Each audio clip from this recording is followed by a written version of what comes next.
China ramping up nuclear-powered submarine production, U.S. naval intelligence.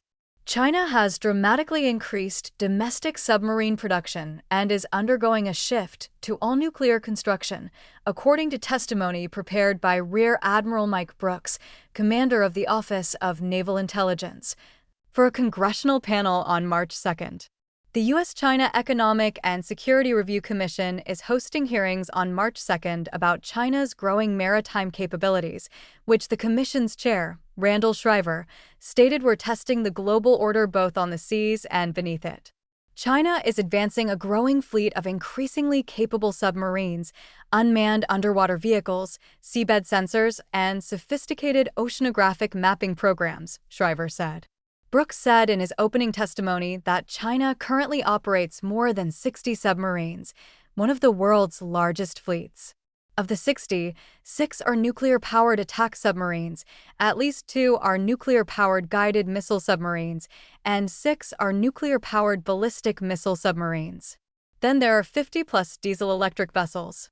According to his testimony, China made major investments in 3 shipyards beginning in 2010, allowing production to significantly accelerate. These expansions include the construction of expansive facilities that have tripled construction hull capacity, enabling higher production rates for conventional submarines, while upgraded infrastructure now accommodates the construction of larger diameter, advanced submarines across all 3 facilities, he said.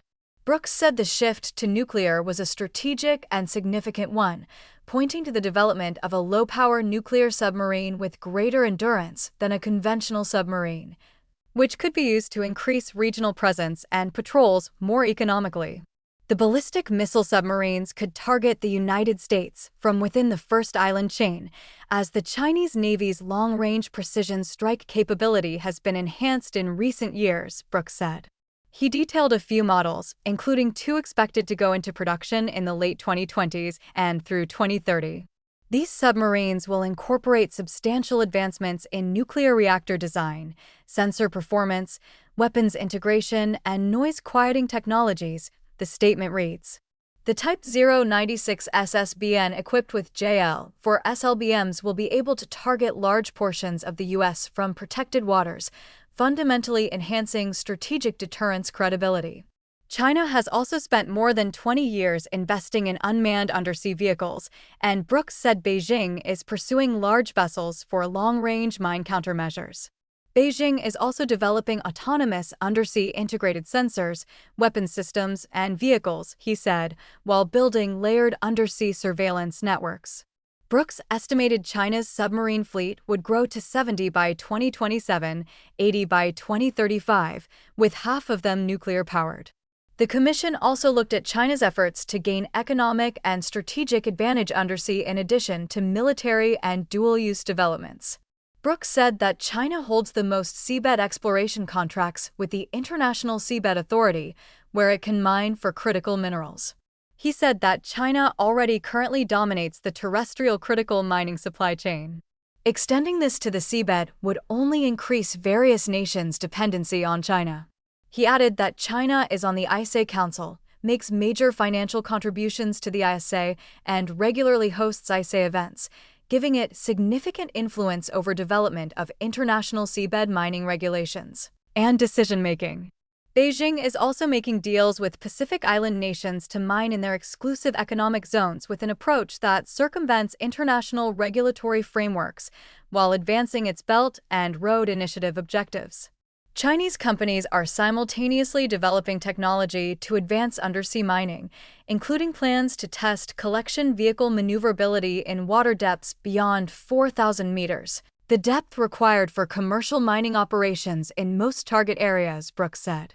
He estimated that by 2040, the Chinese Communist regime's naval power may credibly challenge U.S. regional maritime dominance, complicating crisis response, power projection, and allied defense.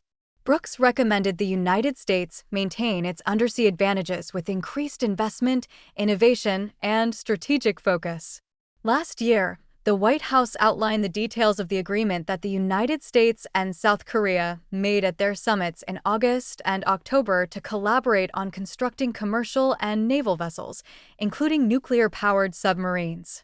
Both countries will collaborate further through a shipbuilding working group and increase the number of U.S. commercial ships and combat-ready U.S. military vessels as quickly as possible, including the potential construction of U.S. vessels in the ROK, the White House said in a November 13th fact sheet. The United States has given approval for the ROK to build nuclear-powered attack submarines. The United States will work closely with the ROK to advance requirements for this shipbuilding project, including avenues to source fuel. South Korean President Lee Jae-myung said the submarines will help South Korea track Chinese and North Korean submarines and help the United States in the region.